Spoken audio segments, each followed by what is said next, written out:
چونکہ انسان مجموعہ ہے ان چار عناصر کا جو میں نے آپ سے عرض کیے، اور وقت ٹھہرا نہیں ہے، گھوم رہا ہے، تو گردش ایام کے تحت، اس گردش دوران کے تحت انسان پر کبھی ہوا کا عنصر زیادہ اسٹرانگ ہو جائے گا، مٹی کے عنصر کا غلبہ ہوتا ہے، وہ غالب آ جاتا ہے دوسرے باقی تین پر، کبھی پانی کا عنصر زیادہ اسٹرانگ ہوا ہوتا ہے۔ اس گردش کے تحت انسان کے مزاج میں تبدیلی آتی ہے، اس لیے ایک شخص ہمیشہ ایک ہی موڈ میں نہیں رہتا۔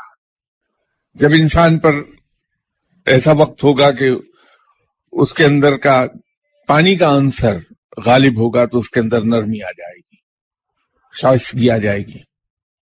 اگر کہیں ہوا کا عنصر غالب آ گیا تو انسان میں ایسی تیزی آتی ہے کہ ہوا میں تلواریں چلاتا پھرتا ہے، بلا وجہ میں پاس سے گزرنے والی چیزوں ہی سے بھڑتا رہے گا۔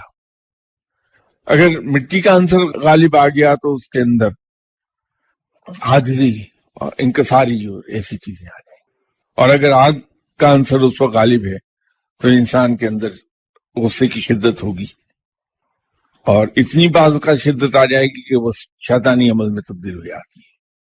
وہ چونکہ تخلیق انسان کی بات ہو رہی ہے، انسان کے پتلے سے 7,000 سال پہلے دل بنائے گئے تھے، اور دلوں سے 7,000 سال پہلے روحیں پیدا کی گئی تھی۔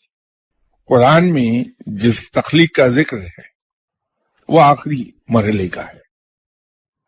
روحوں سے 7,000 سال کے بعد دل قائم کیے گئے۔ دل بہت امپورٹنٹ ہے روحانیت میں، اور دل سے 7,000 سال کے بعد پتلے وجود میں آئے تھے۔ تو ان چاروں چیزوں کی جو تبدیلیاں انسان کے طبیعت پہ آتی ہیں، اس کے مزاج پہ مرتب ہوتے ہیں اثرات، ان کو کنٹرول انسان کرتا ہے روح سے۔